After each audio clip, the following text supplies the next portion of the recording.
Coba tutup mata sebentar dan bayangkan, kamu sedang duduk santai di teras rumah, menyeruput kopi hangat di pagi hari, udara masih segar, tidak ada bos yang marah-marah menagih pekerjaan, tidak ada deadline yang mencekik leher, dan kamu tidak perlu berdesakan menghirup asap knalpot di jalanan yang macet. Tiba-tiba, ting! Ada notifikasi masuk di layar HP-mu. Uang sewa bulanan baru saja cair, langsung ke rekening. Ini adalah American Dream versi lokal kita. Sebuah garis akhir imajiner dari segala rasa lelah bekerja keras dari jam 9 pagi sampai jam 5 sore setiap harinya. Kita sering menyebutnya dengan satu frasa ajaib yang dibanggakan di mana-mana. Pasif income dari properti kos-kosan. Nah, sebelum kita membahas lebih jauh tentang mimpi indah ini, coba tulis di kolom komentar di bawah.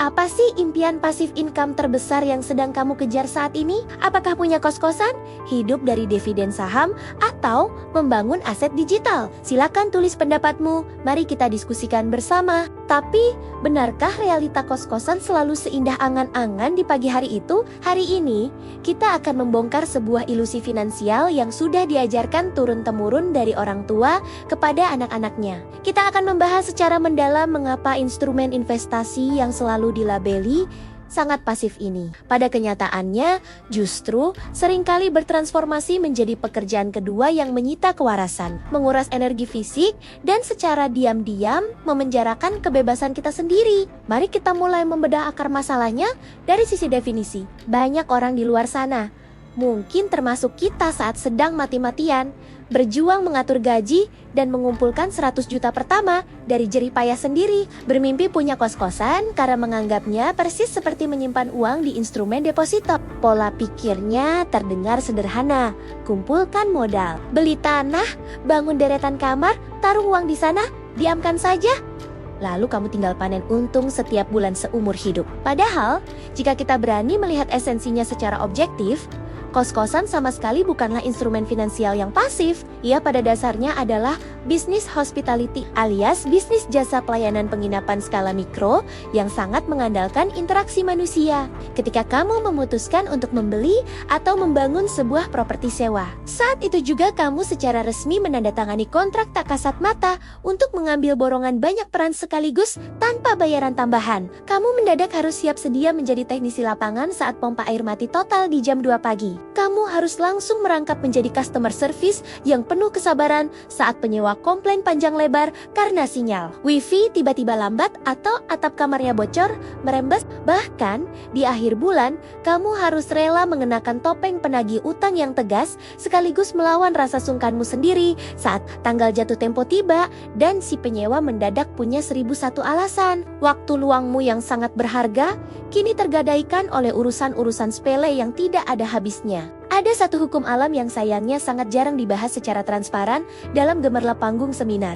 Seminar motivasi keuangan, hukum entropi. Hukum ini menyatakan bahwa segala sesuatu di alam semesta secara alami bergerak menuju penurunan, kejatuhan, atau kerusakan. Benda mati pun tidak kebal dari penuaan. Warna cat dinding yang awalnya terlihat indah, perlahan akan mengelupas dan memudar seiring waktu. Genteng akan bergeser dan bocor saat musim hujan tiba. Engsel pintu akan mulai berderit dan rusak dimakan usia. Mempertahankan kondisi fisik bangunan agar selalu layak sewa, nyaman ditempati, dan kompetitif melawan kos-kosan baru itu butuh aliran uang yang tidak sedikit. Dan yang jauh lebih mahal dari sekadar uang perbaikan adalah bangunan itu menuntut perhatian penuh darimu. Di mana letak kata pasifnya jika pikiranmu selalu dipaksa aktif bersiaga 24 jam mengantisipasi kerusakan berikutnya? Sekarang, mari kita singkirkan sejenak emosi kita dan mulai bicara murni soal angka dan kalkulasi finansial. Kesalahan paling fatal para investor pemula biasanya terjadi di atas kertas coret, coretan warung kopi, atau di layar spreadsheet komputer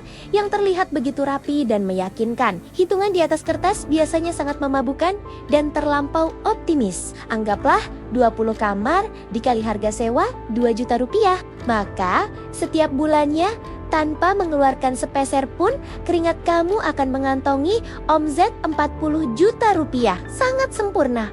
Angkanya bersih tanpa cacat sedikit pun. Tapi tunggu dulu.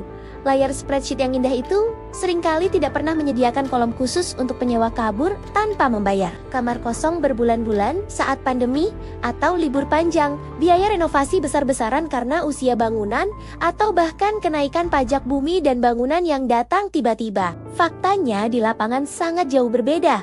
Tingkat keterisian atau okupansi kos-kosan jarang sekali menyentuh angka absolut 100% penuh sepanjang tahun. Ekonomi selalu naik turun. Pabrik bisa saja mengurangi karyawan, mahasiswa pulang kampung, atau tiba-tiba ada bangunan pesaing baru yang lebih mewah berdiri tepat di jalan sebelah. Belum lagi, biaya tak terduga berupa kerusakan alat selalu siap mengintai isi dompetmu di akhir bulan. Jika kita berani duduk tenang, berhitung secara jujur dan transparan, rental yield atau imbal hasil bersih dari kepemilikan bisnis kos-kosan di Indonesia seringkali hanya berkisar di angka 3-5% per tahun setelah dipotong semua biaya operasional, tagihan bulanan, perawatan rutin, dan pajak ke negara. Angka imbal hasil ini sungguh menyakitkan kalau kita mau membandingkannya secara logis dengan instrumen lain. Kamu menghabiskan belasan, bahkan puluhan jam dalam sebulan untuk mengurus rentetan komplain dan mengawasi tukang renovasi, mengorbankan waktu tidur nyenyakmu di malam hari dan akhir pekan berharga bersama keluarga demi sebuah margin keuntungan yang terkadang justru bisa dikalahkan dengan sangat mudah oleh instrumen investasi yang benar-benar murni pasif. Contohnya seperti reksadana pasar uang atau surat berharga negara, di mana uangmu benar-benar bekerja membelah diri tanpa perlu kamu ajak bicara, tanpa ada penyewa yang komplain, tanpa renovasi atap, dan tanpa sedikit pun drama kehidupan. Lalu akan muncul pertanyaan kritis di benak kita yang paling dalam.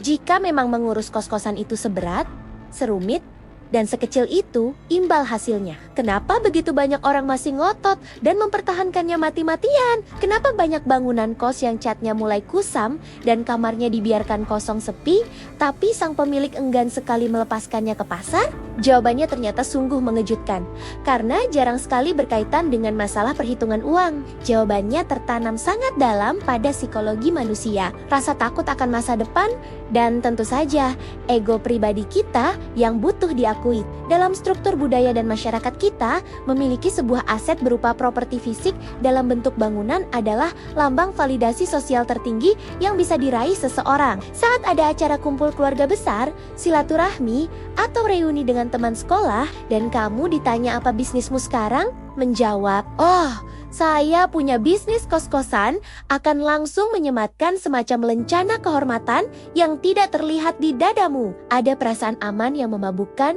dan rasa berkuasa yang mutlak saat tanganmu bisa menggenggam erat sebuah buku sertifikat tanah tebal yang sah diakui oleh negara. Tapi ketahuilah kebenarannya. Seringkali apa yang kamu banggakan itu hanyalah sebuah borgol emas yang terlihat berkilau dari luar. Kamu mungkin saja terlihat kaya raya dan sangat mapan di atas kertas portofoliomu, tapi kamu baru saja jatuh miskin dalam hal kebebasan waktu dan kebebasan berpikir. Selain urusan ego dan pandangan tetangga, ada juga jebakan psikologis finansial yang sangat mematikan bernama sunk cost fallacy, atau perasaan sudah terlanjur basah. Masa mau mundur, pikiran bawah sadar kita akan terus berbisik dan memanipulasi. Kita sudah mengeluarkan uang miliaran rupiah dari tabungan seumur hidup kita. Kita sudah capek-capek begadang mengawasi tukang siang dan malam saat proses membangun fondasinya. Masa sekarang mau dijual dan diakui dalam keadaan rugi?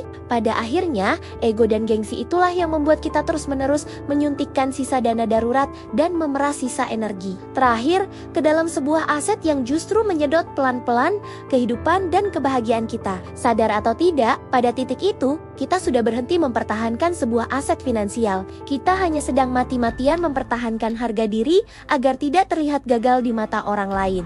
Mungkin inilah saat yang sangat tepat bagi kita untuk berani mereset ulang, menghapus definisi lama, dan membentuk pola pikir kita yang baru tentang makna kekayaan sejati. Definisi sukses dan kaya di era kakek nenek kita dulu memang selalu diukur dari seberapa luas hamparan tanah yang membentang milik keluarga dan seberapa banyak pintu bangunan kos yang berhasil disewakan. Tapi ingatlah, dunia sudah berubah dengan kecepatan yang tidak pernah terbayangkan sebelumnya. Di era modern ini, di mana segalanya dituntut serba cepat, adaptif, dan sangat dinamis. Makna kekayaan mungkin jauh lebih dekat kaitannya dengan seberapa tinggi tingkat mobilitas dan likuiditas aset yang kamu miliki. Kekayaan masa kini adalah tentang seberapa fleksibel kamu bisa berpindah dan mengambil berbagai peluang investasi baru yang muncul tiba-tiba atau dalam bentuknya yang paling sederhana dan paling mewah.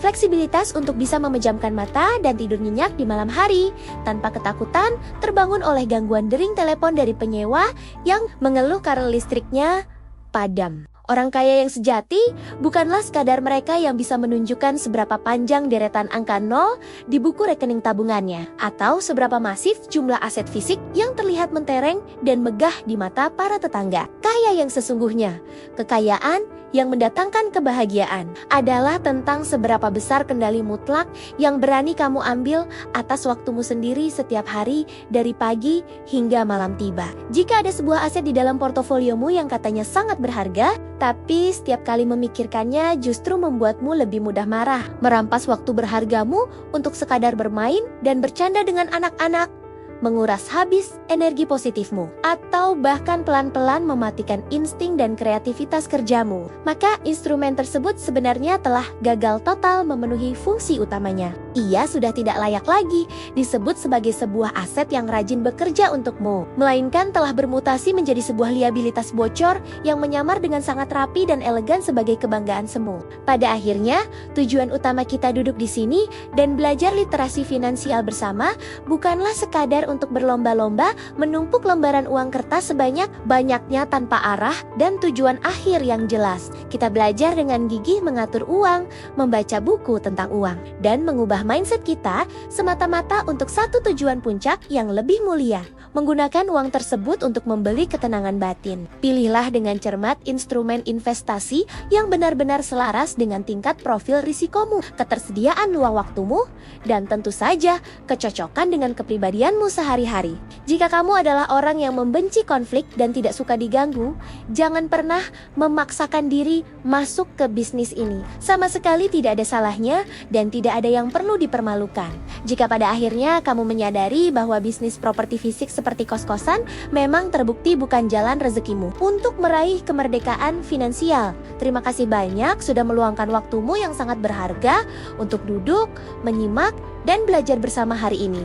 Jika kamu merasa pembahasan kita kali ini sukses membantumu melihat realita, investasi dan psikologi uang dengan kacamata yang jauh lebih jernih dan logis, jangan lupa untuk klik tombol subscribe dan nyalakan loncengnya. Dukunganmu sangat berarti agar kita bisa terus mengasah mindset finansial, membongkar mitos-mitos keuangan lainnya, dan terus bertumbuh bersama-sama menuju kebebasan yang sejati. Sampai jumpa di video mendalam kita berikutnya. Jaga kesehatan selalu dan tetaplah berpikir rasional.